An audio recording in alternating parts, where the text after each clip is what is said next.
my warmest greetings to all of you today at Congress Bhavan. You know, I was going to begin by talking about the usual political things, and then it struck me that the first thing that the Congress needs to take care of if it comes back into power in Nagaland is to ensure that when you all come for a meeting with somebody from far away, that you can actually see him and you're not plunged into darkness the whole time. I think that what I've been hearing about the electricity problems, not just in Kohima but across Nagaland, in fact, people tell me Kohima is better than most other places in Nagaland, shows that some of the basic challenges of development have not been met by your current government and Chief Minister, nor by the government in Delhi, which is allied with them. So it seems to me that we should start actually by talking about development. After all, what are the basic things that any government should be taking care of to look after all of you? Giving you electricity so you can study, so that you can work, so that you can enjoy meaningful activity, you can see a movie, you can read a book. Electricity is no longer something which one treats as a luxury, as one used to maybe 20, 30 years ago in this part of the country and in other rural areas in our country. Today, it's a basic necessity. And the fact that the government has not been able to deliver it is a standing rebuke. The government has failed in such a basic requirement. Similarly, when it comes to roads, we have some wonderful big highways connecting big cities. You can drive from Dimapur or Kohima to Guwahati. But can you drive from here to a nearby village without problems? Can you actually get through the different parts of Nagaland on serviceable, undamaged roads? And you know the answer. Everyone has been telling me that if you just go away from the highways, you will see the reality of the roads in Nagaland. That needs to be fixed. Water, I'm told, should not be a problem in a place like this. It is probably not a problem if you're staying in a good hotel in Kohima or Dimapur.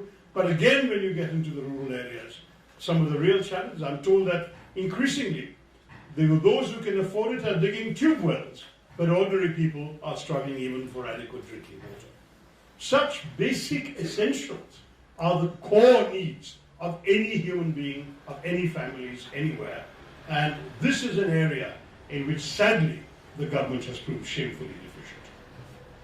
I also want to point out that increasingly, you cannot talk about development without talking about education and health. And if you were to combine education and health, the first thing every state should have, ideally every district in the country should have, is a medical college. Nagaland, sadly, does not have it. What you have is lots of promises. Promises of medical colleges all the time, but sadly, no one has seen a medical college coming up here.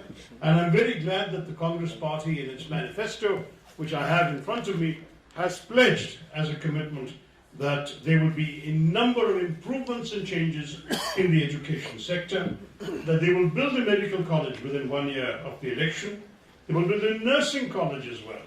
We have a lot of talented people who may not have the chance to study all the way to becoming doctors, but are interested enough to help humanity and are willing to be nurses. Well, why don't we have a nursing college? I come from a state, Kerala, which produces more nurses than any other state in the country. And I want to tell you, this is something truly worth doing.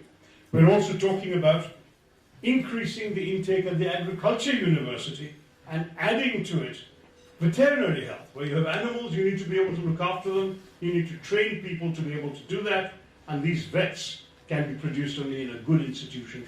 Let's do that in Nagaland. And of course, it becomes extremely important that this combination of health and education is given the priority that it deserves, and that frankly, people should reproach both the central government and the state government for not doing.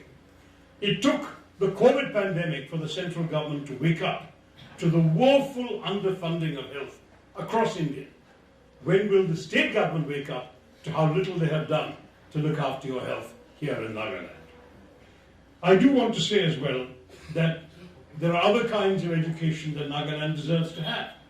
One more promise that was made to you by the government, by the central government in fact, was to set up an ISA, an Indian Institute for Science, Education and Research. Where has that promise gone to? It's evaporated into thin air. There is no sign of an ISA coming up. There's neither construction, nor the appointment of a faculty, nor the appointment of people. Why can't the government match its words with action?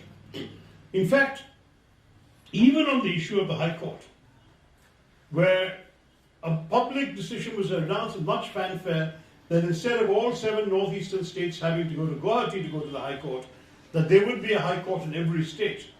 Where is your High Court? Even the money allotted to build a High Court building has again vanished into thin air. The level of corruption that this state has had to endure under the present leadership is truly appalling. And I think it's time that the enlightened citizens of Nagaland stood up and asked questions. Where has this money gone? This is money meant for the people of Nagaland, not to feather the nests of certain fat cats. We really have to ensure that it's extremely important that whenever a government makes a promise to you, you should hold them accountable to the promise. You should ask them very simply this: we're not asking for anything new. You promised ABC. Where is ABC? Get them to tell you before they ask you for your vote once again. I'm very anxious to see an end to this Naga insurgency we've been talking about. It's a strange history because, as you know, Prime Minister Jawaharlal Nehru, way back in 1959, announced the decision to create a state of Nagaland. And it became reality on the 1st of December 1963 with one additional measure, a constitutional amendment that created Article 371A to guarantee certain autonomy and certain rights that protected and safeguarded the interests of the Naga people, not just as tribals generally, but as Nagas specifically, by name. This was the first such special provision after Article 370 on Kashmir, which has now been abolished by the BJP government. The question that comes up is, will they start talking about abolishing 371 as well? My concern with this government has always been that they have a very narrow and monolithic idea of India.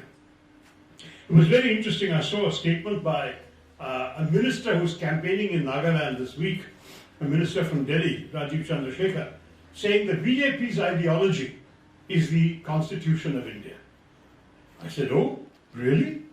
But the BJP's constitution says its ideology is Hindutva, which is nowhere mentioned in the Constitution of India. So what do they want? They want to come and say one thing to the people of Nagaland and one thing to the rest of India? Is that the kind of politics of fooling the people that the BJP intends to practice here? I want to ask you very bluntly, don't be taken in by this kind of rhetoric. The problem with the BJP is not only that they have officially declared an ideology of Hindutva, which privileges the people of one religious identity, one community identity over everyone else, but on top of that, they belong to the so-called Sangh Parivar, the family of organizations led by the RSS, the Rashtriya Swayamsevak Sangh, and the RSS has declared its intention of converting India from its present constitution into a Hindu Rashtra. Will the minister who is coming and trying to pull the wool over your eyes, will he be able to explain how they're going to achieve Hindu Rashtra in Nagaland with 97% non-Hindus? I mean, you have to ask them point blank some of these questions. They've got away with fooling you for too long. And I have to say to you, you all know the famous line of Abraham Lincoln's, you can fool all the people some of the time. You can fool some of the people all of the time, but you can't fool all the people all the time.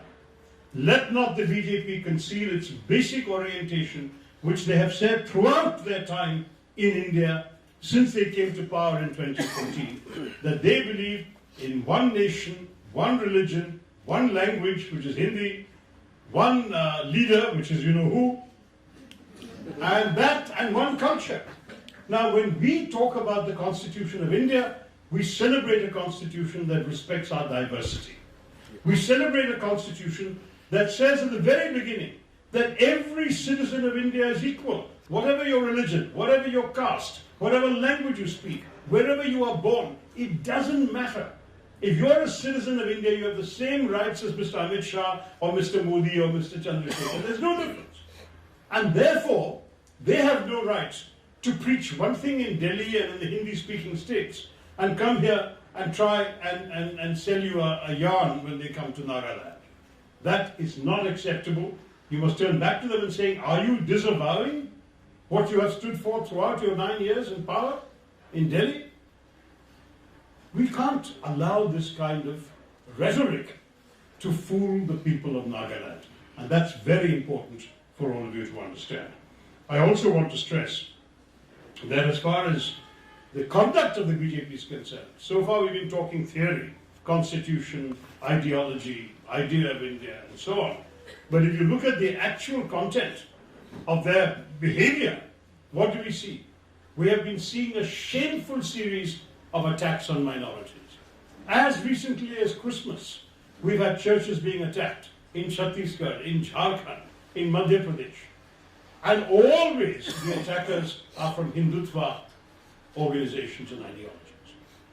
If that's the true face of these people, because no one has condemned them, the BJP government and Prime Minister have remained silent on this kind of behavior.